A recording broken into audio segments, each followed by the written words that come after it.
Facundo Pastor, ¿qué tal? Buenas noches. Estimado Eduardo, ¿cómo te va? ¿Cómo anda, querido? ¿Bien? Bien. ¿Trajiste paraguas? No sé lo que llueve, ¿eh? ¿En serio? Sí, llueve mucho, fuerte. No te puedo creer. Bueno, estaba previsto. ¿Cómo andás, Eduardo? ¿Bien? Bien, todo fantástico. ¿Estabas enojado con Dios? No, ¿por qué? Al contrario, no, me enteré hoy a la mañana. ¿Qué te enteraste? No, en realidad no hoy a la mañana, sino el otro día, el 17 de octubre. ¿Es primicia lo que te enteraste? No, lo dijo el presidente en el acto, no sé, del acto de la CGT, dijo que Dios es peronista. Yo no sabía que se había afiliado, ¿no? Claro, sí. Realmente no sabía. Sí, pero bueno, ya sabíamos que Dios es argentino, que atiende en la capital federal. Sí. No sabía que Dios es Ahora argentino. se le suma el Perdón, dato. peronista. Se le suma el dato, aparentemente. Sí, está afiliado. Impresionante. Será candidato seguramente el año que viene, o quizás en el 23, no sé. Pero está muy bien, está muy bien. Si es candidato, ¿gana? No sé, vaya a saber quién manda. Yo no sé si no manda Cristina. Yo no sé. No, Cristina por sobre Dios. Acordate que hay que tenerle un poquito miedo a Dios y un poquito a Cristina. Hay que tenerle miedo a Dios y un poquito a Cristina. Ahora, vos sabés Así que, viste, de Dios, después de Dios viene Cristina y después el resto. Claro. ¿No? Vos sabés que cuando te escuchaba hoy, obviamente da para hacer un análisis y efectivamente ver qué dejó este fin de semana, ¿no? Creo que lo hemos hablado en más de una oportunidad acá. Ahora te voy a... Lo que a mí me dio la sensación, parafraseando al jefe de gabinete Santiago Cafiero, Sí. lo que se notó el 17 de octubre, que ahí estaba la gente y el pueblo, ¿no? Solamente ahí. Sí, la gente y el pueblo. Claro, Todo sí, lo- gente y pueblo. Gente y pueblo. Gente y Todo, pueblo. todo lo que no estaba ahí. Sí. Con Mini Cooper, con algunos Audis que vi, 4x4, mucha 4x4 Sí. también, ¿eh? Mucho auto importado, bien. Pareció bárbaro. Yo pensaba en algo que me lo apunté acá. ¿Vos crees que la ausencia de Cristina, porque la verdad que es una ausencia, Es un dato, es un dato. es un dato? Ahora, ¿vos crees que lo perjudica o lo beneficia, Alberto? O sea, a mí no me llamó la atención, porque la verdad, Cristina detesta a Perón. Le encantaría parecerse a Evita, pero a Perón lo detesta. Ni una sola mención a Perón. Es muy impresionante porque ahí ya todo el peronismo, Sí.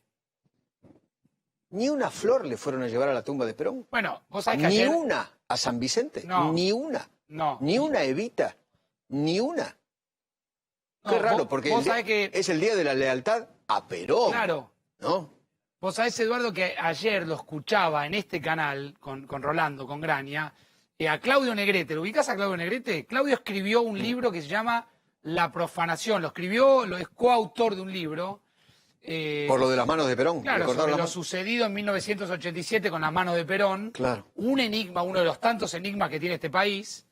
Y vos sabés que lo escuchaba decir que efectivamente del 87 para acá pasó el tiempo que pasó, y del tiempo que pasó, 25 años fueron gobernados por presidentes peronistas, y no hubo uno solo que acelerara o intentara acelerar una causa que aún sigue siendo un misterio, que nadie sabe ni puede explicar Es cierto quién eso. le cortó las manos a Perón. Es cierto. Pero es muy impresionante porque el tuit que escribe la señora vicepresidente no lo nombra a Perón, lo nombra a Néstor, como si el peronismo hubiera arrancado en el 2003 con Néstor y Cristina. Una cosa muy, muy impresionante, ¿no? Por otro lado, me pareció, hablando de cosas impresionantes, el fin de semana escribí algo ahí en a24.com, me pareció increíble lo de Gioja. Viste que había una plataforma digital que fue aparentemente atacada, hackeada. Fue un desastre. Bueno, escuchá, Gioja habló, me encantó el término. Gioja habló ahí en el momento en que los periodistas le pusieron el micrófono y dijeron, ¿qué está pasando que la gente quiere entrar en la...? Porque una cosa es la página, la gente podía entrar en la página, pero lo que no se podía hacer era loguearse, armarte un usuario, por ejemplo, no sé, Facu Pastor, me ponía una foto, me convertía en un avatar y me ubicaba en el lugar de la Plaza de Mayo virtualmente que yo quería ubicarme. Eso no se pudo hacer. Aparentemente fue atacada, hackeada, y Gioja en un momento determinado, el momento de la tarde, le ponen el micrófono, sabe qué es lo que está pasando y dijo, miró y dijo, son los cibergorilas. Son los cibergorilas que atacan Muy bien. la plataforma. Muy bien. Hicieron una suerte de comparación histórica. Muy bien. En el 45, y esto es un dato cierto, cerraban los puentes de la ciudad para que la gente no pueda llegar a la Plaza de Mayo, mejor dicho, los abrían para que la gente no pueda pasar.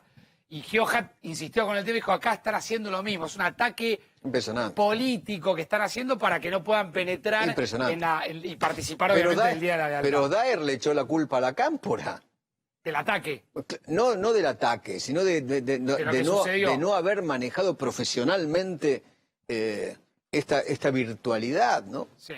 ¿Qué sé yo? Sí, pero no me queda claro, me parece Creo que por YouTube lo vieron 44.000 personas, tampoco es. No tengo las cifras. Sé que a la plataforma... es el millón y pico. Sé que a la web había entrado un montón de gente, pero tampoco hubo datos oficiales, nadie entregó datos oficiales. Vi mucho camión, playa de estacionamiento 9 de julio, vi mucho micro, ¿no? Qué sé yo, pero... Ahora... Y Mini Cooper, 4x4...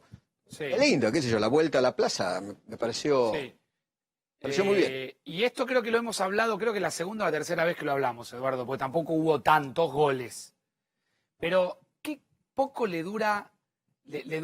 A ver, supongamos que ayer, hoy es lunes, ¿no? Si ayer, el sábado, Alberto Fernández logró peronizarse un poco más, que fue, se buscó eso. Se le ofreció formalmente la idea de presidir el partido, que no se sabe si es una debilidad o una fortaleza, no está claro ese tema, porque se supone que si vos le tenés que ofrecer al presidente que presida el partido, por ahí es una cosa tradicional y mi análisis es cerrado.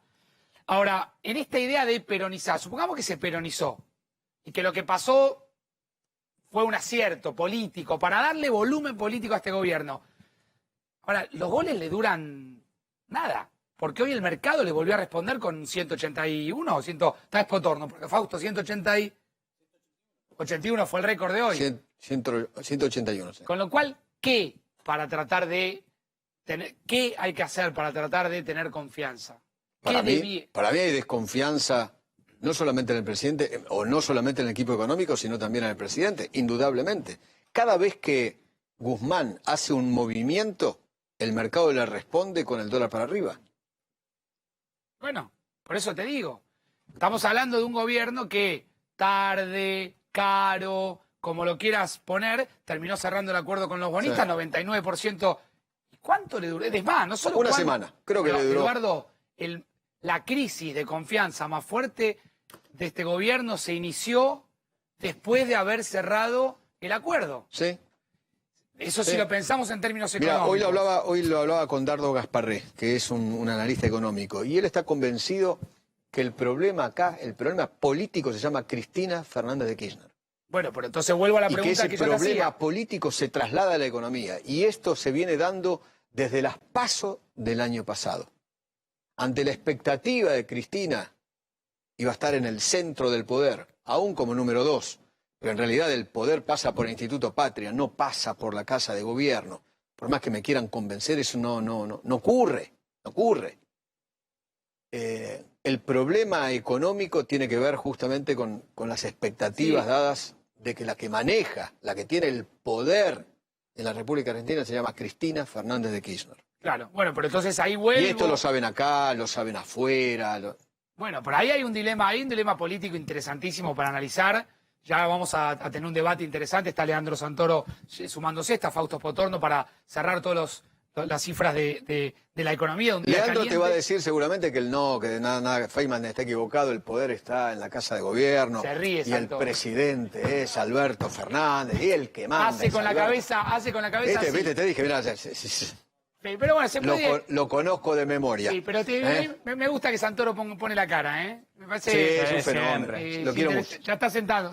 Leandro, ¿cómo te va? Buenas noches. noches. Lo quiero mucho, es un gran tipo. Saludo a Eduardo, dice acá. Saludo a Eduardo. Una muy buena persona, un gran tipo, Leandro, la verdad.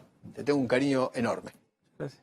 Bueno, discutirán seguramente. Sí, obvio, no pensamos igual, pero nos respetamos. Pero sí, de eso se trata. Perdón, la democracia es eso. La democracia es eso. Nada más que eso. Ahora, recién hablábamos con Eduardo, ¿le duran poco los festejos, entre comillas, al gobierno? Digo, si el sábado Alberto Fernández salió más peronizado de lo que entró, el lunes el mercado le responde con 181 al dólar. Así es la Argentina. Así es la Argentina. Estamos en una pandemia. ¿La desconfianza es con Alberto o con Cristina? No, yo creo que, a ver, el problema del dólar no es solamente desconfianza política. El problema del dólar es que no hay dólares en el Banco Central. Este es el problema. No hay capacidad de tomar deuda, hay muy poca recaudación, se ha tenido que hacer un esfuerzo fiscal enorme para sostener el IFE, el ATP, todos instrumentos que sirvieron para sostener mínimamente el consumo, no para reactivar la economía, sino para que no se desplome. En un contexto de pandemia, digamos, hay una cultura en la Argentina, la dolarización, eso está claro. La puja histórica de los gobiernos en la Argentina siempre le pasó a Macri, que supuestamente era el presidente de los mercados, el hombre que tenía el Messi de las finanzas, que iba a resolver todo, tomando 44.000 millones de dólares de deuda externa del Fondo Monetario, más otro tanto del mercado privado de capitales. Imagínate a cualquier otro gobierno. Bueno, lo libero, Eduardo. Sí, el problema, igualmente, Santoro, dale. el problema no es el dólar. El problema es que la gente no cree en el peso. Ese es el grave problema. Pero no es nuevo, Eduardo. No, es histórico. O sea, no Lo es que nuevo. pasa es que sistemáticamente la gente fue cagada por todos los gobiernos. Sistemáticamente. Entonces, obviamente. Dicen que desde 1975, la gente más grande, que con el famoso Rodrigazo, que es donde se ve el primer aviso clasificado de la venta de un departamento en dólares, que cambia la mentalidad colectiva de los argentinos y que hay una tendencia a la dolarización de los excedentes. Después, un gobierno puede ser más o menos eficaz en su política monetaria, pero el corazón del problema excede a cualquier gobierno. El corazón del problema es que los argentinos producimos en pesos, pero ahorramos en dólares. Claro. Chao, querido. Claro. Edu, abrazo grande, que tenés radio Abrazo. temprano. Gracias por quedarte estos minutos. De esto se trata un poco hoy el programa. En un minutitos vamos a tener a la ministra Sabina Frederick sumándose seguramente a 4 días. Está Fausto Potorno. Fausto, ¿mañana hay que esperar que el dólar siga subiendo? Y, a ver, yo creo que sí. Yo creo que ya pero, a ver, el problema es muy sencillo. El Banco Central no tiene dólares en la reserva, no tiene cómo defender el tipo de cambio oficial y tenés dos precios en un solo bien. Y tarde o temprano se tienden a juntar esos dos precios. O el Banco Central en algún momento plantea algún esquema para unificar el tipo de cambio, o va a tener ese ataque por un tiempo largo, ¿no? Y eso que, ojo, que el tipo de cambio oficial no es un tipo de cambio atrasado por mucho, ¿eh? El problema es que no tiene cómo defender ese valor del peso, en realidad. No, ahora discutíamos un poco recién con Leandro, con Eduardo, si es la economía, si es la política. Siempre es una mezcla de todo. Y también es la pandemia, Eduardo, mira, perdóname, Facundo. Bueno.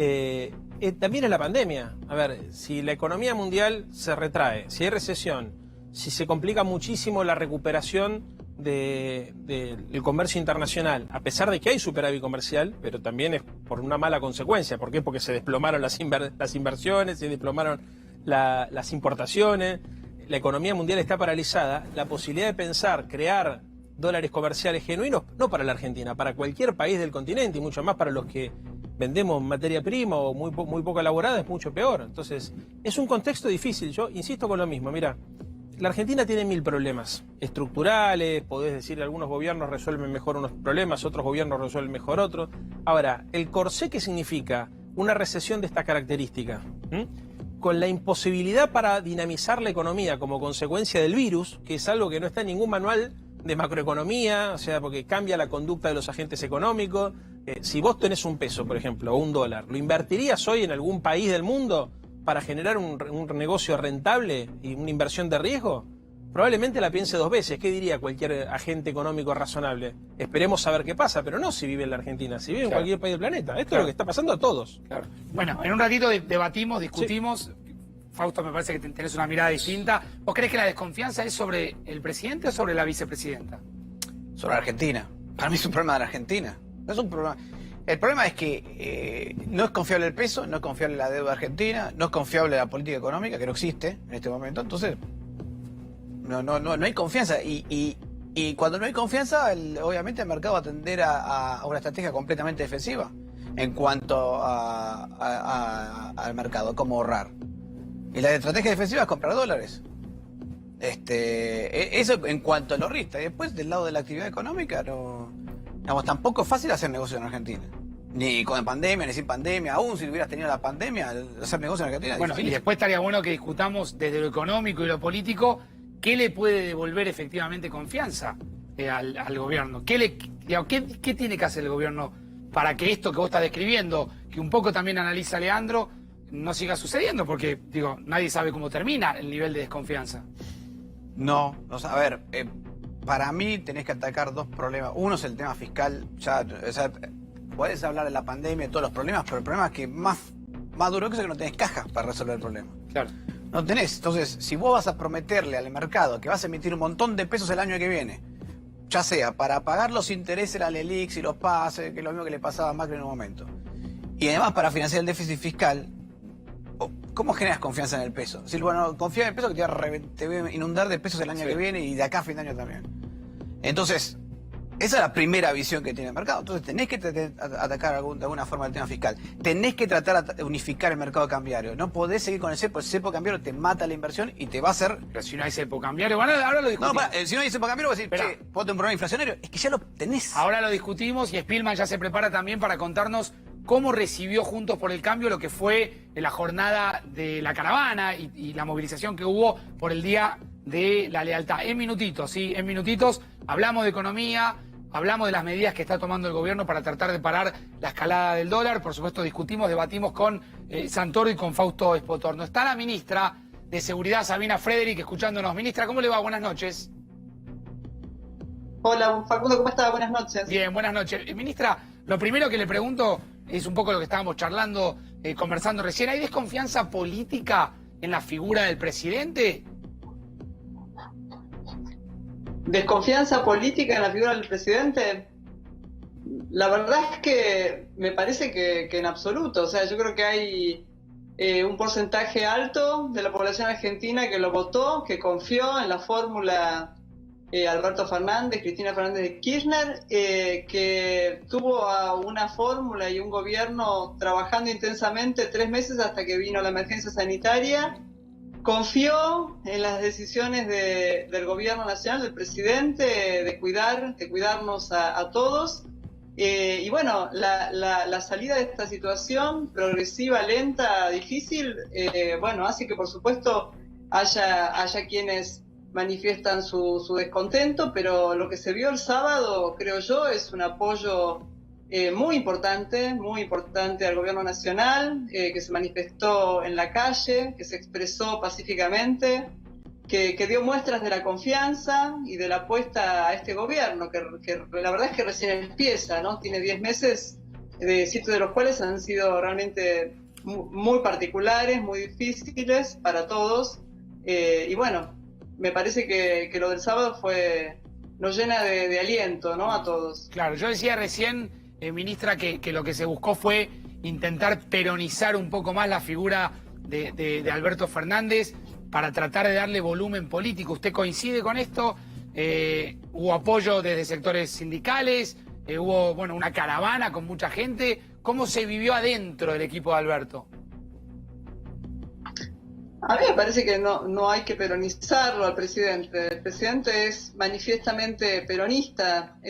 Por supuesto que el peronismo es un movimiento con diversidades, con amplitudes. El Frente de Todos, además, es una coalición que incluye a peronistas, diversas formas de expresar el peronismo y otros sectores también.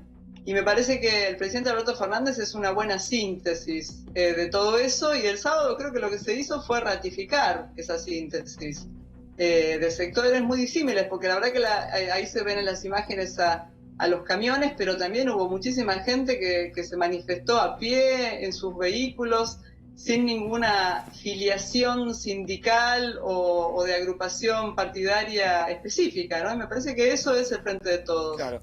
Usted dice algo que es interesante, ministra, que es que efectivamente el presidente, la figura de Alberto Fernández, sintetiza la diversidad que hay dentro del peronismo. Esa diversidad a veces también hace que haya desencuentros hacia adentro del espacio.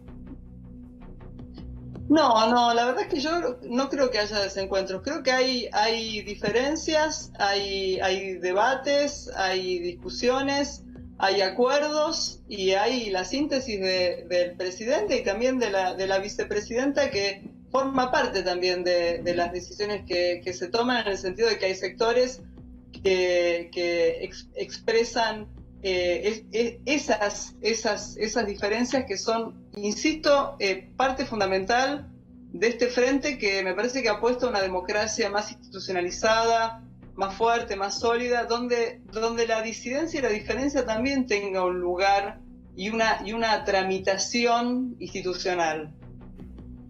Ministra, ¿y qué ve del otro lado? Ya ahora le voy a hacer algunas preguntas de seguridad porque es un tema que obviamente está dentro de la agenda de los problemas estructurales, pero como arrancamos por el lado político, ¿qué ve del otro lado? Cuando usted mira al otro lado de la vereda, o en la otra vereda, ¿con qué se encuentra? ¿Con qué tipo de oposición se encuentra?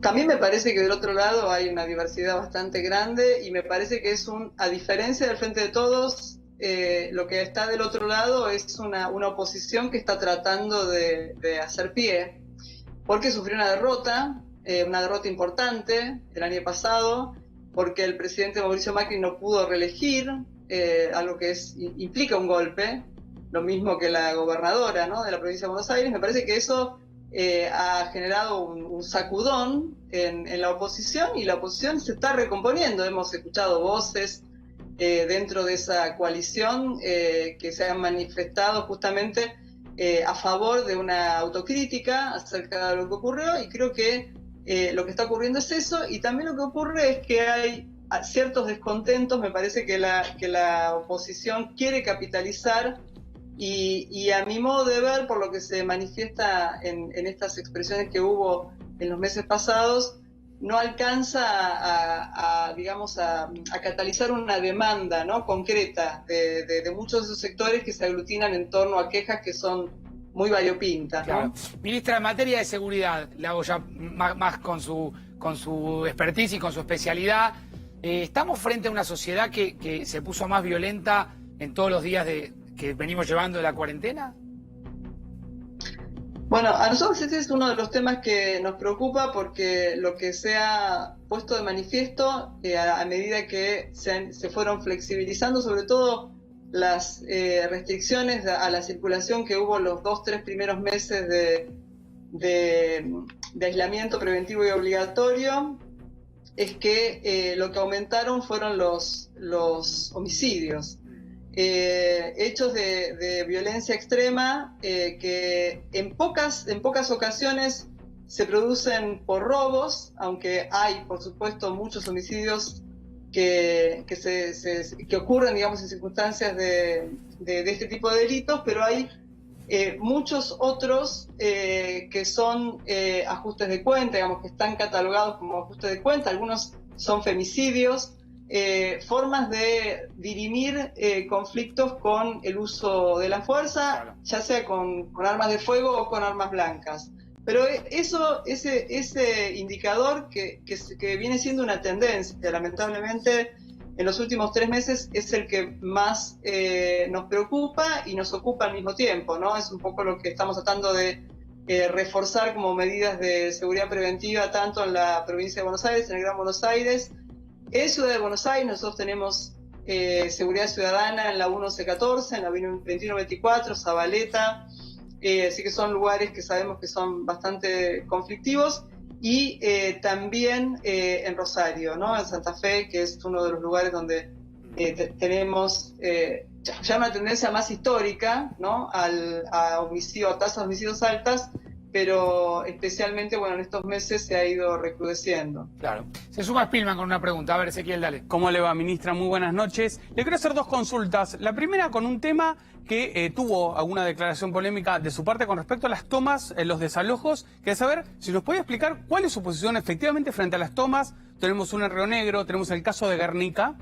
Y por el otro lado le quería consultar sobre el caso Roldán.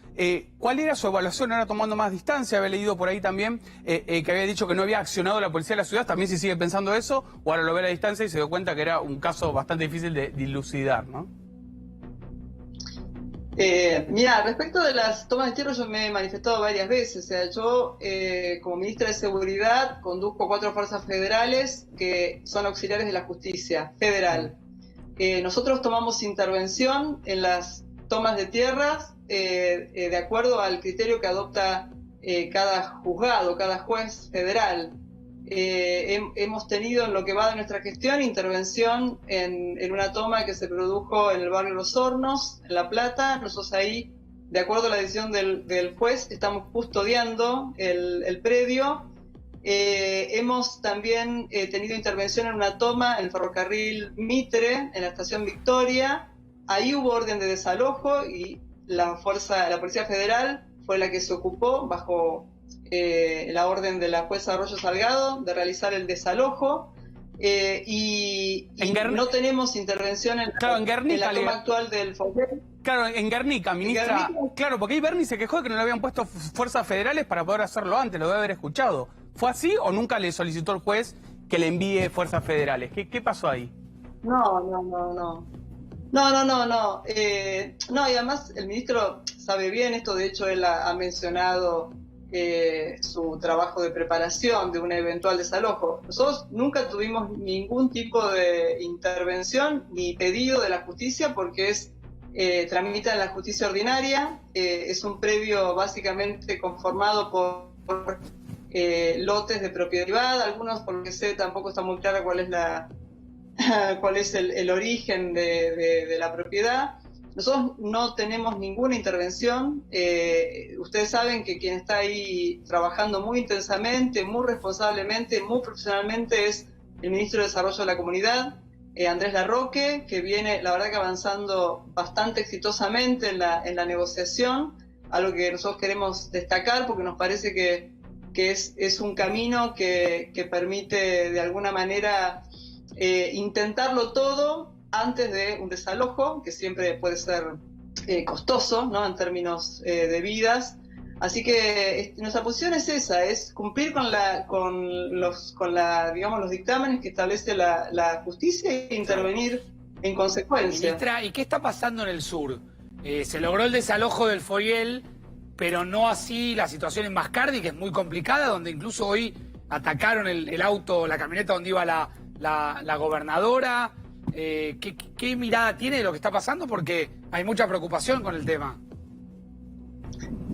Bueno, por lo que me transmitió la gobernadora Carreras, hoy hablé con ella, la toma efectivamente del Foguel estaba en vías de ser resuelta también por la vía pacífica. Ese es otro ejemplo de cómo la negociación que abre muchas veces la justicia, en ese caso en el Foguel es la justicia provincial, habilita un canal de solución pacífica. Según lo que me dijo hoy a la tarde, estaban resolviendo por la vía pacífica la salida de los ocupantes, pero hasta donde sé hubo 4 detenidos ahí en el Foguel y bueno, no sé exactamente sé que hay una protesta en una comisaría del Bolsón, en fin, esa es una derivación del tema específico de la toma del Foguel. En lo que respecta al Mascardi, la toma del Mascardi es del 2017.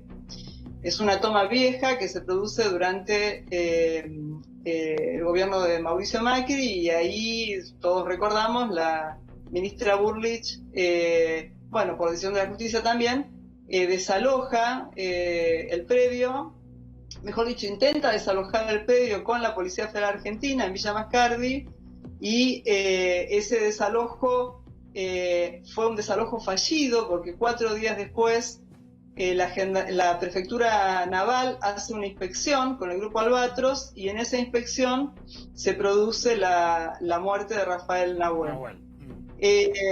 Ahora, ¿usted qué mirada, ministra, qué mirada tiene puntualmente sobre los pueblos originarios que están realizando las tomas? ¿Usted, digamos, cree? No, entonces, a lo que voy es esto, digo, que una vez que ocurre todo eso, durante 3 años, hasta que nosotros llegamos, la situación quedó en stand-by. La justicia, hay por supuesto un proceso penal que está en curso contra los usurpadores, y lo que nosotros hicimos fue intentar, en eso de alguna manera estamos, intentar un camino de diálogo pacífico, que es en el tiempo, digamos, frente a esa serie de desalojos fallidos y la muerte de Rafael Nahuel y el homicidio de Rafael Nahuel, lo que nosotros decidimos fue usar este tiempo del proceso penal, en el que no hay definición acerca de qué se va a hacer con los ocupantes, tratar de llegar a algún camino de negociación. Bien. A esa mesa de diálogo se sumó la provincia. La gobernadora Anabela Carreras suscribió esa acta de acuerdo que se firmó en Tucumán en febrero entre el Ministerio de Justicia, el Ministerio de Ambiente, porque las tierras son de parques nacionales, y el Ministerio de Seguridad. Claro. Nosotros estamos, digamos, en ese camino. Por supuesto que no vamos a tolerar ningún hecho de violencia. Yo vi hoy la Claro, circulación ministra, mientras por las usted cámaras. habla, vemos la Ruta 40, la Ruta Nacional 40 cortada, vemos gente encapuchada, hay gente que le arrojó piedras a la camioneta de la gobernadora. Digo, esas son las imágenes que más impactan, teniendo en cuenta de lo que significa la marca Patagonia, por ponerlo en estos términos, para el mundo, y cómo representa a la Argentina en el mundo. La Patagonia. Sí, eso es lo que uno mira con preocupación. Por eso, para cerrar este tema, que en realidad no está cerrado, lamentablemente, nosotros recibimos la orden de desalojo del juez Zapata hoy a la tarde. Yo le avisé a la gobernadora y enviamos un grupo de gendarmes para pedir que desista el grupo de gente que cortaba la ruta. Finalmente, hace unas horas, el corte se levantó. De todas maneras, nosotros movilizamos en el día de ayer, esto para que quede claro, el personal que está de gendarmería en esa zona, en las proximidades, no es personal profesionalmente capaz de desalojar a un grupo de manifestantes. ¿Por qué? Para eso necesitamos el despliegue del móvil antidisturbios. Ese móvil se está desplazando, con lo cual nosotros esperamos, y además estamos en conversaciones con el juez para que él nos dé, por supuesto, el tiempo para que ese desalojo, en el caso de que se vuelva a repetir el día de mañana, se realice con personal competente. Claro.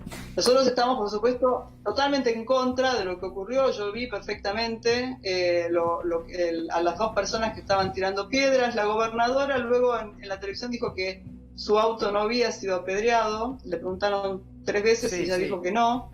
De todas maneras, le hayan pegado o no a la gobernadora. Sí, ya la no puede actitud ocurrir, desafiante es muy preocupante. Sí. Ministra, le agradecemos muchísimo este contacto y esta nota aquí en 4 días. Muchas gracias. Bueno, Facundo, muchas gracias. Adiós. Muchas gracias. La ministra Sabina Frederick contando algunos detalles de una situación, Ezequiel, la del sur, preocupante. Terrible, donde se mezclan además esta actitud que ha tenido un grupo minoritario de mapuches, pongámoslo entre comillas, que prácticamente no reconocen el Estado de Derecho, ¿no? Ya están involucrados en varios conflictos. Y fíjate ahí, Facundo, es distinto a otras tomas donde sí están involucradas algunas organizaciones sociales. Esto es una cuestión histórica en la Patagonia y donde mirá lo que ha terminado, ¿no? Claro, mira, dame estas imágenes acá en la pantalla grande, que quiero observar un poco lo que estaba pasando con sonido. ¿Qué me está matando? Venga, no le tenemos miedo nosotros. No, ¿por qué no?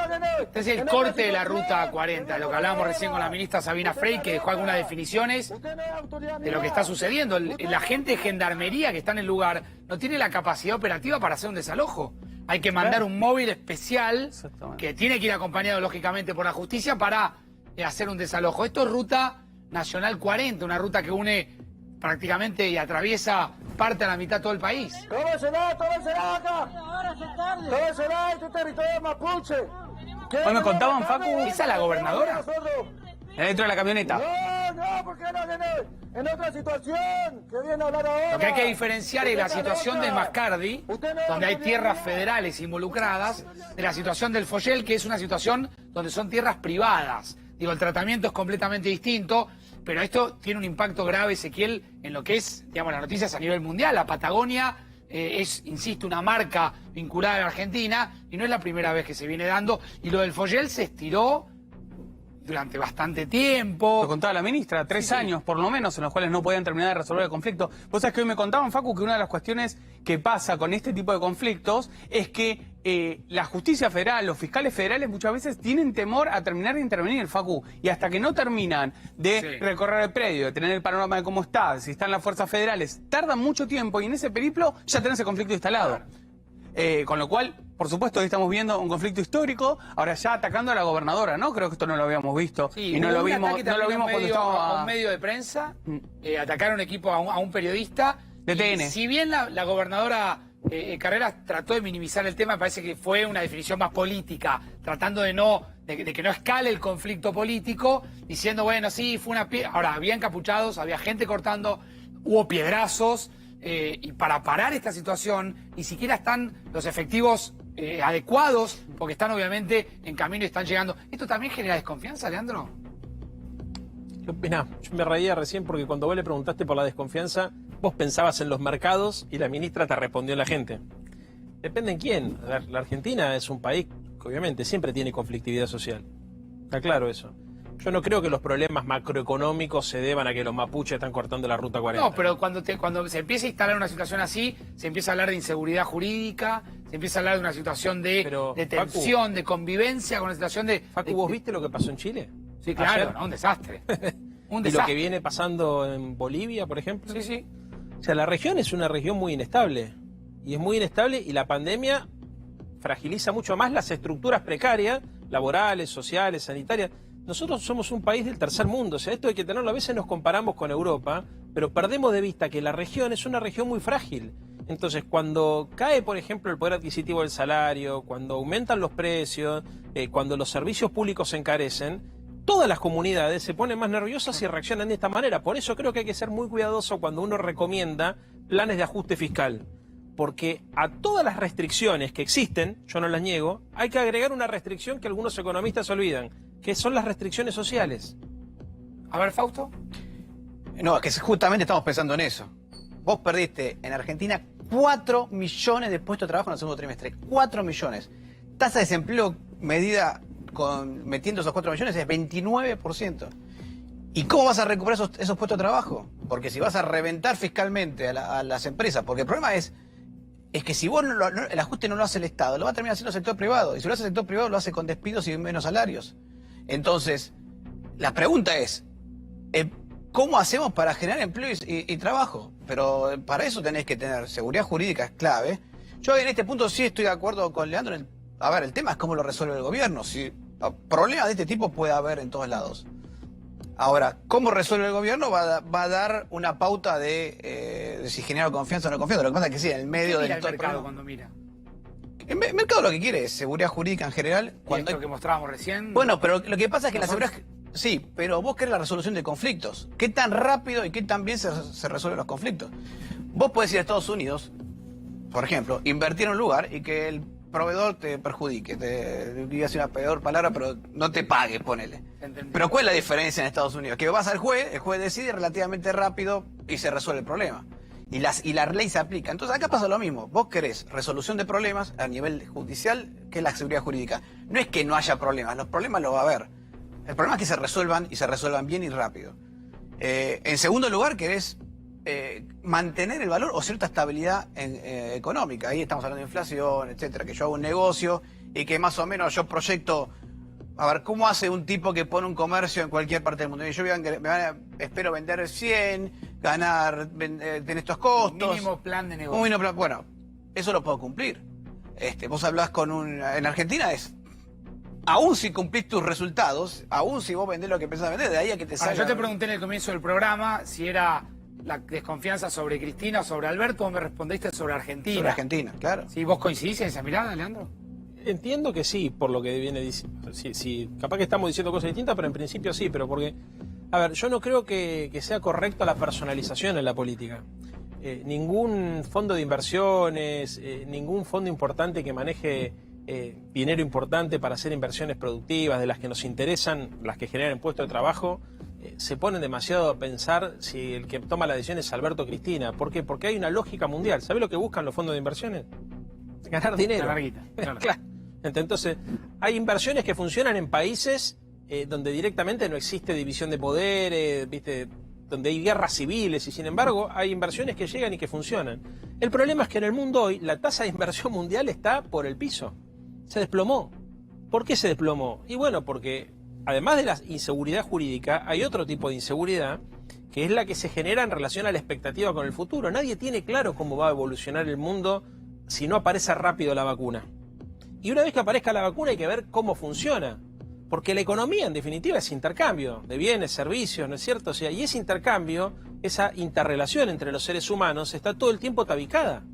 Entonces, hay una dificultad enorme en términos de pensar cómo tenemos que sobrellevar esta pandemia. Para mí, yo te lo decía la vez pasada y te lo vuelvo a repetir, pero me parece que es un buen ejemplo. Se compara muchas veces la pandemia con la Segunda Guerra Mundial. Bueno, el Plan Marshall se hizo en 1947, 2 años después de concluida la Segunda Guerra Mundial. Nadie le hubiese exigido a Churchill, por ejemplo, que ajuste el gasto público mientras los nazis le bombardeaban Londres. ¿Por qué? Porque había que ganar la guerra, o que recorte, no sé, en las políticas de defensa. No hubiese pasado eso. Hoy es muy difícil pensar la economía argentina porque hay 2 problemas. Yo creo que las políticas ortodoxas... Perdona, Leandro, el problema no es el ya, el problema no es el mañana, el problema no es... Déjame decirte 2 cosas. Por supuesto. Sí, el problema hay que contener la situación. El problema nunca es el ya, siempre es el ya y es el futuro, digamos, porque si no, si vivimos pendientemente. ¿Cómo contenemos la situación ahora y cómo construimos expectativas para que en el futuro, cuando la cosa vuelva a la normalidad, la economía despegue? Yo te decía recién, mira, las políticas ortodoxas, las políticas de ajuste, hoy no tienen margen político para ser aplicadas. Ningún país en el mundo está planteando políticas contractivas, políticas contracíclicas, procíclicas. Están todas planteando políticas contracíclicas, poner guita cuando la economía se desploma. La Unión Europea, toda la zona euro, incluso el propio Trump está haciendo lo mismo y Bolsonaro está empezando a hacer lo mismo para no caerse en las encuestas. Pero el segundo problema que tenés es que cuando aplicás las políticas heterodoxas, la economía tampoco reacciona como debería reaccionar. Y a ver, entonces, Fausto... A ver, primero es cierto lo que dice. Lo que pasa es que Argentina no tiene crédito como para hacer lo que hace Estados Unidos o Bolsonaro. Claro, no lo que tiene. se dice habitualmente es, si vos mirás las caídas de los productos brutos, de los PBI, de varios países, mirás Francia, mirás España, mirás Italia, te va a dar más que Argentina. Mirás Estados Unidos, te da caída. Pero pará, ojo, te da caída. Ahora la recupera... estás hablando de 3 países sí. que tienen un problema muy serio y que viven y donde el turismo es recontraimportante. Son los 3 países más turísticos del mundo. Entonces, obviamente que les pegó más que el resto del mundo. Pero Argentina estuvo ahí en el palo de esos 3 y no tiene un 12, turismo. 13 fue la caída. Argentina va a terminar en 12, 11, 8 según el Ahora, FMI. ¿por qué siempre se dice que Argentina se recupera peor que otros países? ¿Por esto del tercer mundo que planteaba Leandro recién? No, porque Argentina no tiene crédito. A ver, el tema es muy sencillo. En eso también coincidimos. ¿Por qué la Reserva Federal... Están demasiado... Nos equivocamos de invitado, me parece, Facundo. Por ahí las causas que él encuentra de por qué no tenemos crédito son distintas a las que encuentra A ver, yo. ¿por qué no? No, ¿por qué es no muy tiene sencillo. Es muy sencillo. La Reserva Federal puede emitir dinero. Además, ojo, perdón, primer nivel. El M2 en Estados Unidos creció 20%, el M2, que es una definición de dinero, es circulante, en Argentina creció 90%, o sea, 4 veces y pico lo que creció en Estados Unidos. Pero en segundo lugar, la Reserva Federal puede emitir dinero porque el mercado y todo el mundo cree que cuando haya un poquito de inflación, la Reserva Federal puede absorber el dinero, no tiene problema, y dice, bueno, y para la inflación. Acá en Argentina sabes que eso no lo puede hacer. Entonces, ese dinero que creas, que estás inventando, porque en realidad cuando el gobierno pone plata, no tiene plata para poner. ¿Dónde saca la plata el gobierno? La emite. La emite, sí, pero eso es simplemente una redistribución de recursos. Pero no estás inventando dinero. Estados Unidos, cuando emite dinero, lo que está haciendo es trayendo dinero al futuro de alguna forma y lo está poniendo hoy. Porque después dice, yo después voy a absorber este problema. Porque tiene ese crédito. De ahí viene la palabra creer. Porque es creíble y tiene crédito. Argentina no tiene eso. Entonces, cuando emite el dinero, no está trayendo plata a ningún lado porque nadie lo cree. Simplemente está inflando el globo artificialmente y en algún momento va a tener un problema. Entonces, de hecho, perdón, lo estás teniendo ahora. Bueno, que es el pero dólar, bueno, ¿no? por eso yo le decía recién a Leandro, el problema no es ya. Leandro me decía ya y es No, para en eso adelante. estoy de acuerdo con Leandro, porque vos no podés, el problema coyuntural de hoy es un problema que tenés que resolver de lo estructural para atrás. No podés pensar solamente que vas a resolver esto con un par de medidas y esto va a reaccionar. Bueno, de hecho, porque mañana... las preguntas son mucho más profundas las que se hace en el mercado. ¿Qué hacemos con toda la emisión futura que se viene? ¿Qué hacemos con los impuestos? Porque vos no podés pedirle a la empresa que viene 7 meses golpeada, reventada a tiros, y decirle, bueno, ahora empezá a correr y pagame los impuestos. Eso no va a pasar. Bueno, pero entonces, espera, me ordeno hasta ahora, 22:42, me imagino a la gente en casa, ordenémonos un poco, Spielman, porque tanto Santoro como Spotorno, tanto la política, si se quiere, como los mercados, supongamos, jugamos a que en un juego de roles, vos sos la política, vos sos el mercado. Están coincidiendo en demasiados puntos, lo cual es verdaderamente preocupante, porque los dos dicen que por más de que el Estado o que el gobierno aplique medidas de sacar plata de donde no la tiene, de emitir... No reactiva eso. No reactiva a pesar de eso. Sí, Entonces claro. la pregunta es ¿qué? Bueno, por eso. Pero hay 2 cosas que no pasaron y que un sector importante de la ultraderecha esperaba que pasen. Primero, no hubo saqueos. ¿No hubo? Saqueos. No se organizaron saqueos. No pasó. ¿Pero por qué trae esa cuenta los saqueos? Ahora te digo por qué. Y tampoco hubo desabastecimiento. Porque si vos no hubieses hecho... Bueno, ahí más o menos. ahí empezamos a Ahí discutir. no es tan así. Sí, pero a ver, A ver. al principio... No, déjame terminar porque Dale, si no, no se dale. entiende. Cuando vos decís, ¿por qué no hubo saqueos? Porque hubo toda una red de contención social que evitó que la gente en la desesperación salga a hacer lo que hizo en Chile. Hoy veía las imágenes de Chile, eran terribles, con el changuito, todo el mundo, un desastre. Y Chile era la sociedad más disciplinada de Quemando América iglesias. ¿Eh? Quemando iglesias. iglesias. Pero Chile era la sociedad más disciplinada de América Latina. Sí, de ellos ya se cayó hace un año. Sí. Y hoy se cumple Bueno, se muy cumplió bien. el aniversario y se volvió a caer. Coincido. A ver, por eso digo, a ver, la complejidad de la pandemia es terrible. Se agrega algo que decía Fausto, que yo coincido, no hay crédito. ¿Por qué no hay crédito? Yo te voy a decir, porque se tomaron casi 100.000 millones de dólares en la gestión anterior y esa plata hay que devolverla o renegociarla. Entonces, Esperate ahí, ¿por qué no hay crédito? En parte por eso y en parte porque ¿quién te va a prestar si después no puedes sacar la plata?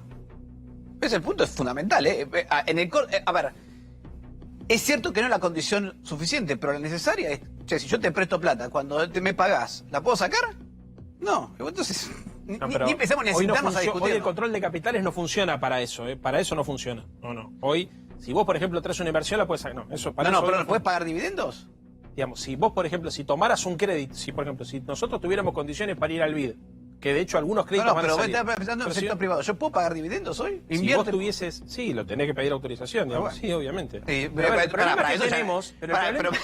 Entendés que ya tengo que pedir autorización para eso me quedo afuera y no quiero ninguna autorización. Perdóname una cosa, es una locura. Pero a ver si entendí, yo soy una empresa. Sí. Ahora me paro en el medio de la política y del mercado. Yo soy una empresa, quiero venir a la Argentina a ganar guita o a ganar plata, para hablar bien y pronto. Y cuando quiero llevarme la plata a mi país de origen, tengo que pedir autorización al gobierno. No. A ver, lo que pasa es lo siguiente. Los dólares, la Argentina no imprime dólares. La Argentina tiene dólares, de acuerdo, básicamente, varios factores, pero básicamente a sus relaciones comerciales, ¿no es cierto? Después podría privatizar, cosa que no se va a hacer, podría tomar crédito, cosa que ya no se puede hacer, y después tenés inversiones extranjeras directas o la liquidación de los agroexportadores. Pero básicamente es por el comercio exterior. Todo el mundo sabe que las reservas del Banco Central están muy finitas. Y todo el mundo sabe que la capacidad de endeudamiento de la Argentina es muy finita. Esta es la irresponsabilidad de lo que hicieron en los últimos 4 años los que estuvieron al frente del Banco Central, básicamente. Que jugaron con esto. Tomaron deuda 100 años, hicieron un desastre, nadie le quiere prestar plata a la Argentina. Entonces, vos sos una empresa X, cualquier empresa. Metele que sos una empresa de capitales nacionales. Y venís a invertir en la Argentina. Si vos producís dólares, podés girar dividendo. Ahora, el problema es qué pasa si vos invertís, pero vos lo que generás es pesos. Tenés que ir al Banco Central a pedir que te los dé. Pero en el Banco Central no es una decisión política. ¡No hay! Entonces, ¿y por qué no hay? Esto parece el juego de la buena pipa, ¿viste? Se la van pasando uno para el otro. Yo sé que es una locura, pero el país que nos toca gobernar Pero para, yo puedo comprar dólares en el Mercado Blue. Y hay. Sí.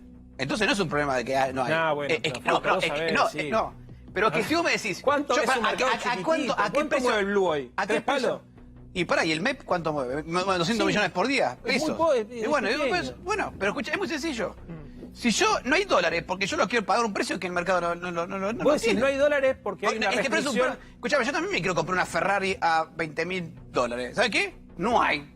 Y no hay porque el precio es ridículo. Ese es el problema. Porque Espera el un precio no es en el momentito mercado. ahí. Spielman dice saber cómo reaccionó Juntos por el Cambio, cómo reaccionó la otra parte de la vereda, la otra parte de la Argentina, después de la caravana del 17, donde se buscó, insisto, ahora lo voy a discutir también con Leandro, peronizar un poco más al presidente. ¿Cómo reaccionaron en la oposición? Bueno, Facu, hay varios ejes en los cuales podemos entender qué fue lo que dialogaron entre los principales dirigentes de la oposición, viendo lo que fue el primer acto grande, podríamos decir, del oficialismo, por supuesto, en medio de la pandemia. En primer lugar, una de las cuestiones que se debatió es cómo por primera vez el oficialismo había vuelto a la calle, por más de que el pedido oficial del presidente había sido que no salgan a la calle. Allí estamos viendo imágenes sobre todo del gremio de camioneros, que fue el que fue, valga la redundancia, al obelisco. Y un poco había críticas a la doble vara de muchos que decían que había marchas con los contagios y la de camioneros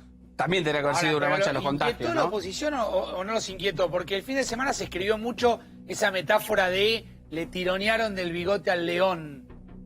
Bueno, a ver, yo te digo algo que venían inquietos viendo, o no se yo te mostraron digo inquietos? algo que venían viendo algunos dirigentes Juntos por el Cambio, te diría, de la ala más radicalizada, ¿no? De aquellos que son más duros frente al oficialismo y lo veían a un presidente más débil y con el gesto de unidad del peronismo, una suerte, lo que vos planteabas, Facu, de empoderamiento del presidente, con un escenario en el cual estaban los principales dirigentes, menos Cristina Kirchner, estaban todos, estaba Massa, estaba Máximo, estaban las sindicales, las centrales sindicales, de hecho fue en la CGT, y eso sí, diría que fue una suerte de gesto de poder ante lo que veía un sector de Juntos por el Cambio como un presidente con cierta debilidad, sobre todo en los últimos meses, con respecto a lo sanitario y a lo económico, Facu, que te diría que son las dos claves por las cuales se está moviendo. Y en segundo lugar, te diría casi tercer lugar clave, bueno, la idea de quién disputa la calle, ¿no, Facu? Bueno, Porque pero esto... ahí parate. Ahí lo vuelvo a incorporar a Fausto y a Leandro. ¿Qué es la idea de la calle en la política? El poder. Hay dos cosas que tiene que tener para tener ¿Qué es poder. la idea de la calle? El poder. O sea, el que maneja la calle maneja el Hay poder. dos, y los dólares. Claro, exacto. Pero por eso Son lo las quiero dos incorporar a los dos. La calle y los dólares. Sí. No sé. Algunos se levanta la mano por No, los yo- dólares. a ver, pero y vos yo- sos los dólares y vos sos la calle. No, a ver, ¿por qué? Digamos, porque las recurrentes crisis económicas que se dieron en los 160 años de nuestra historia, que son una cada 10 años, pero en los últimos 45 años una cada 6 o 7, se debieron siempre a lo mismo, que en algún momento se acaban los dólares. Y ahí hay que empezar otra vez, siempre. Entonces el principal elemento de la gobernabilidad en la Argentina es el tipo de cambio, son los dólares. Las Pero, reservas- perdón, Leandro. ¿Vos con la calle recuperás dólares? no. Ahora, la calle tiene otro valor, que es el valor simbólico. Pues yo cuando te decía, mira, abastecimiento de productos y saqueos, ¿no? El control... Ahí vas al tema saqueos. Exactamente. El control de la territorialidad, el control del conflicto social, digamos, el control de la esperanza, de la desilusión, de factores que son muy importantes, la puja también, digamos, por el respaldo político. La calle en la Argentina ha volteado muchísimos gobiernos. Ojo, o sea, no es joda. En América Latina, digamos, si vos ves la historia de América Latina, Pero, es eso. perdón, ¿quién voltea gobierno? ¿La calle o el mercado? No, puede pasar las dos cosas. El mercado es más, voltea- y las crisis orgánicas es cuando se juntan las Los dos. dos. ¿El mercado voltea gobierno? 2001. No, a ver. Primer punto. En general las crisis argentinas fueron todas fiscales. Lo que pasa es que eso degenera un tema en temas de cuenta corriente. De hecho, los superávit, famosos superávit gemelos, tienen esa racionalidad. Vos tenés un problema fiscal que te termina generando un problema en cuenta corriente, pero siempre partís de un Estado argentino que termina sin poder pagar y o emite un montón de dinero y termina en hiper, o emite un montón de deuda y termina en default. Esas son todas las crisis argentinas. No tuvimos ninguna crisis crediticia tipo subprime o .com o alguna cosa canchera. Fueron todas fiscales. Entonces, es probable que tengas una... Si todas las crisis son fiscales, es porque hay un problema de administración del Estado. Entonces, ¿y quién administra el Estado? Entonces, haces esa secuencia y te vas a dar cuenta que es el problema. El problema generalmente es un gobierno que administra mal el Estado, termina en crisis y termina teniendo problemas.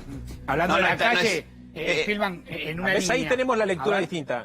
Lo que yo hace, claro, yo hago eje en el sector externo y él hace eje en el gasto público. Pero es que el sector externo es consecuencia del sector bueno, fiscal. pero a ver, no necesariamente. Sí, porque no necesariamente. es que nunca tuvimos Porque una crisis, cosa es, digamos, de nunca- acuerdo como otra vos vez, lo mires, por- por la oferta, por la demanda. Pero igual lo más importante. Por eso yendo a lo que acá vos nunca tuvimos planteás. una crisis canchera Pero como la yendo a lo subprime, que vos fue un planteás. problema exclusivo ¿Vos del crees sector que hay externo. condiciones sociales y políticas para ajustar el gasto público? No, Hoy. no sé si... a ver, tenés espacio para hacer algunas cosas. Sí. Algunas cosas puedes hacer. A ver, ¿qué podríamos Y hacer? tampoco tenés espacio... Lo que pasa es que tampoco... Se puede. Pero escuchame una cosa. ¿Hay condiciones para ajustar al sector privado?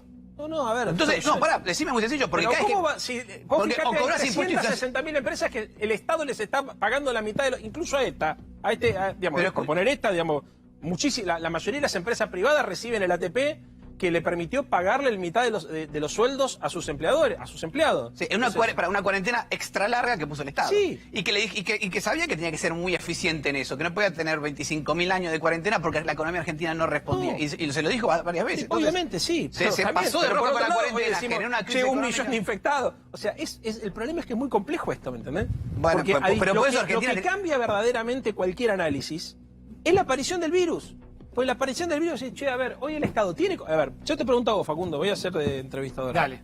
¿Vos crees que el Estado puede echar empleos públicos, El Estado, Hoy. antes de echar empleados públicos, debiera dejar de ser el principal empleador en negro. Pero bueno, eso lo discutimos otra vez. El Estado argentino Pero contrató no 85.000. puede, Puede, no pero puede. puede recortar la seguridad No, social. no puede. Pero pará, o sea, escuchame una cosa. ¿Por qué el Estado no puede y el sector privado sí? No, pero, a ver, ¿Pero por qué le pasa es al revés? Hoy el sector privado, entre otras cosas, está subsidiado Pará, por el sector Estado, público. El Estado creó 85.000 puestos de trabajo y el sector privado perdió 4 millones. No. Entonces, ¿quién hizo el ajuste y quién no hizo el ajuste? No, a ver, si cómo va a perder 4 millones si los trabajadores formales son 6 millones. Los datos que vos diste, los 4 millones incluye en el segundo trimestre del año, cuando se suspendieron las actividades, y estamos hablando del empleo informal. Sí. En términos de la caída del empleo formal, la Argentina está igual que el resto del mundo, 2,5. Bueno, sí, pero a mí no me importa si es formal o informal. sí. El formal también perdió un montón. Otro programa necesitamos, Facundo. Es una Otro barbaridad. Le ponés picante al final y después se terminó. No, el horario. En el mejor momento igual, El en el mejor momento. El El mejor momento del programa. La política y los mercados. ¿No? De alguna manera conviven de todas maneras, ¿no? Por supuesto. Conviven y pueden. Para convivir. mí. Fausto, gracias. De nada. Leandro, siempre un placer. Bueno, sí, Gracias a los dos por venir. Bueno, 803.965 recuperados. La cifra con la que nos gusta habitualmente cerrar el programa. Spillman, te quedó ¿Cómo información? bastoneó hoy, Hoy estuvo de bastonero No, por no todos haga lados. comentario. Fue vino, ministra nacional. Quédense. Se pone mal Chau. Jesse que lo elogie, no le gusta. Venga a laburar, Jesse, un día.